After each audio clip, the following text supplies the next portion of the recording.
जिंदगी में कभी सीढ़ियां उतरी हैं तो कभी हैं चढ़ी। नाम है उनका इमरान प्रतापगढ़ी। नाम तो सुना ही होगा, वो शाहरुख खान का डायलॉग है ना, हाय आई एम इमरान। नाम तो सुना होगा। हाँ, शाहरुख खान को देख देख के हम लोग बड़े हुए थे, तो उनका बड़ा असर रहा है जिंदगी में। मतलब जिंदगी में अगर ये सोचा जाए कि थोड़ा बहुत जो प्यार वाला हिस्सा रहा है, तो शाहरुख ने बड़ा प्रभावित किया। तो इमरान प्रतापगढ़ी को इश्क कितनी बार हुआ है? खुद से पूछ के बताएंगे कभी। अरे ये क्या गजब है बोले ये भगवान, खुदा ही तो नहीं पता कितनी बार दिल लगा लिए हैं। बड़ा मुश्किल है ये सवाल। आप किसी शायर से, किसी कवि से, आर्टिस्ट से पूछें कि उसे कितना प्यार मिला या उसने कितना प्यार किया जिंदगी में, तो वो कैसे जवाब दे सकते? तो क्या इमरान प्रतापगढ़ी दिल फेंक है? नहीं, आप दिल फेंक ये मतलब आप तो उससे मतलब बिल्कुल चरित्र का जो है ना चित्रण करने लगे, हनन करने लगे। ऐसा कुछ भी नहीं है, लेकिन हाँ खुशनसीब लोग भी तो दुनिया में होते हैं जिन्हें बड़ा प्यार मिलता है। तो मैं मानता हूँ बड़ा खुशनसीब रहा जिंदगी में। बिना उसके कुछ क्या सुनाते हैं आप, कुछ सुनाते हैं कुछ सुना के जाइए।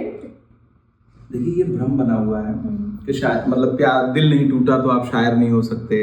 एक भ्रम बना हुआ है कि शायर है तो शराब पिएगा तो अच्छी शायरी निकलेगा। मैं इन सारे भ्रमों से ऊपर रहा। फल खाएगा तो अच्छा शायर बनेगा। नहीं, हम तो कर्म कर रहे हैं इसलिए फल खा रहे हैं। कई लोग तो बिना कर्म के फल खा रहे हैं ना, तो हम मतलब मैं मानता हूँ कि ये बड़ी जायज मेहनत की कमाई का फल है, खुद के पैसे का खरीदा हुआ फल है, तो बस खा रहे हैं। बिना सुनाए कैसे जाने दूं आपको? आप कुछ सुनाने वाले थे ना, ये तो आपका है ना। अभी आपने जो कविता सुनाई है वो कविता आप बंगाली में भी सुनाते, मैं सुन लूंगा, कोई दिक्कत नहीं। आप सुनाए कुछ, आज मैं सुनने के मूड में हूँ। आप सुनाए। ये क्या सेल्फ गोल खा गए हम? ना आप सुनाइए। हम उफ भी करते हैं तो हो जाते हैं बदनाम, वो कत्ल भी करते हैं तो चर्चा नहीं होता। देखिए चर्चा तो होगा, आज खर्चा पे चर्चा होगा, चाय पे चर्चा तो बहुत हो चुकी है। खर्चा पे चर्चा पे पर्चा। ये तो राजनीति का बड़ा मतलब एक सूत्र वाक्य है कि खर्चा, चर्चा, पर्चा, ये तीनों चीजें राजनीति में होनी चाहिए। ऐसा हम उत्तर प्रदेश में सुनते रहे बचपन में, नेतागण इसको भाषणों में बोलते रहे। इमरान प्रतापगढ़ी को गुस्सा कब आता है? बहुत कम आता है, मतलब बहुत झूठ बोलते हैं। ऊपर वाले का बड़ा एहसान है इस बात के लिए। सही बताइए। बिल्कुल बहुत ही कम आता है। लास्ट गुस्सा कब किए थे? याद करना पड़ेगा सच में। कोई इनको ब्राह्मी की गोली दो, नहीं तो अखरोट खिलाओ। हाँ सच में, मतलब अखरोट अभी थोड़ी देर पहले खाया था मैंने, लेकिन सच में गुस्सा कम आता है। ये एक अच्छी बात ये रही।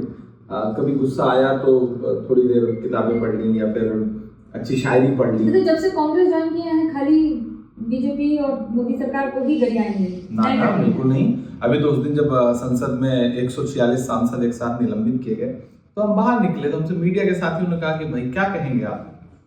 तो हमने कहा भाई जख्म पर जख्म खा के निकले हैं, हाँ मगर मुस्कुरा के निकले हैं। सर झुकाने का हुक्म जब आया और भी सर उठा के निकले। तो ये कहते हुए मुस्कुराते हुए निकल आए। तो जो गुस्सा था अंदर सरकार की नीतियों को लेकर के, वो 4 मिसरों में निकल जाता है। तो किसी भी क्लास से जुड़े हुए व्यक्ति के लिए अच्छा है कि उसे गुस्सा करने के बाद जो है ना, वो मतलब कहीं और गुस्सा नहीं। वो मिराज साहब का शेर है कि कहीं का गुस्सा कहीं की थकन उतारते हैं, कहीं का गुस्सा कहीं की थकन उतारते हैं, गुरूर ये है कि कागज पे फन उतारते हैं। तो कागज पे उतर जाता है गुस्सा, बस इतनी सी बात। क्या बात है। और मैं इसको इस बात से खत्म करूंगी कि इतिहास लिखने के लिए कलम की नहीं, हौसले की जरूरत होती है। Thanks for watching.